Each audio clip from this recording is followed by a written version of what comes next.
څومره مزدار خبره موږ ته خپل نبي کړې د کائناتو د پیدا کېدو نه مخکې الله هر څه لیکلي دي که کرونا وایرس د دې نه زما مرګ الله لیکلی و که په بندو شیشو کې ناست وم هم به دغه مرګ ما ته رارسېږي او که ما ته الله نه و لیکلی دا ټول خلک به پرې مړه شي زه به ترې بچ یم که الله ما ته نه و لیکلی قرآن خو د یهودو نو پای کې یو صفت د یهودیانو څه بیانوي ولتجدنهم احرص الناس على حیات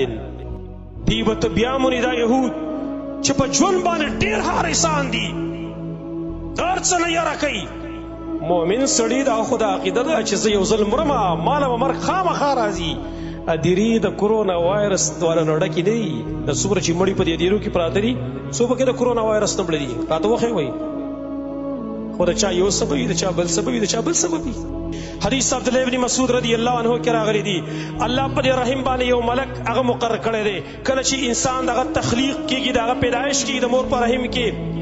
څلوېښت ورځو پورې نطفه وي بیا د هغې نه ټوټه د هیلې جوړه شي بیا ټوټه د غوښې وغیره حتی چې کله د هغه خلق مکمل شي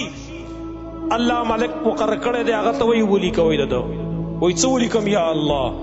ولیکه اول نمبر د عمر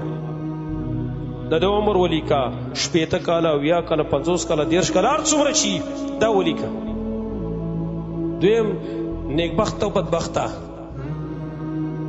او دریم رزق دا ولې ولیکه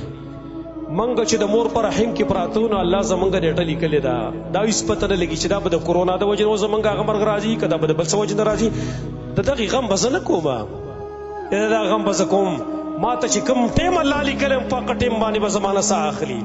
د دعا اهتمام کوئ ګوره مسخره مه جوړوئ وبایي امراض د دې نه مسردار الله عذاب دی دا عذاب دای به نه مونږ مسخره نه جوړو چې خلکو مسخرې جوړې کړي دي څوک پسې یوه خاکه جوړوي څوک پسې بله خاکه جوړوي یو ملنډه او بله ملنډه کول نه زمارنو په داسې ټیم کې دعاګانې کول پکاري الله ته رجوع کول پکاري دعاګانې کول پکاري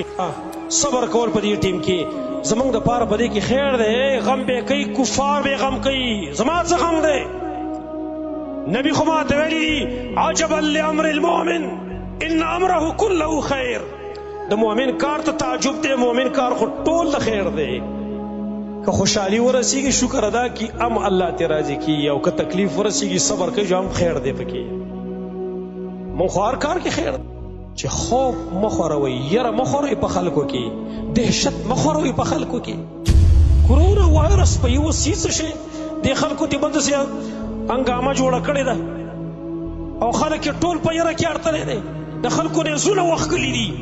د چا پوزه خارښتېدلې نه یو کرونا ولګېده ټوخی چا کړی نه یو کرونا ولګېده دا وهم نه دی وهم دا نیمه بیماري ده ګورئ وهم نیمه بیماري ده که دی مړ کېده او که نه مړ کېده اوس یې په زور مړ کړو دومره ته یې خلکو کې خورئ دا کارونه څوک کوي دا کارونه هغه څوک کوي چې د هغې عقیده خرابوي عقیدې ټیک نه په الله باندې توکل الله علی الله نه بر راقه به صاحب پوزه خارښتېدلې نه کرونا لګېدلی ورته صاحب ماسکونه به یې لګولي په ماسک په ته زما نه کرونا منه کړي چې تا ماسک لګولی دی او دې طرف کې ور لاس په نه میلاوې مصافحه کې لاس په نه میلاوې یو نفرت صاحب خلکو خور کړی دی نفرت دونه خو بیکار عقیده ساتل پکار نه دی بیکار عقیده ساتل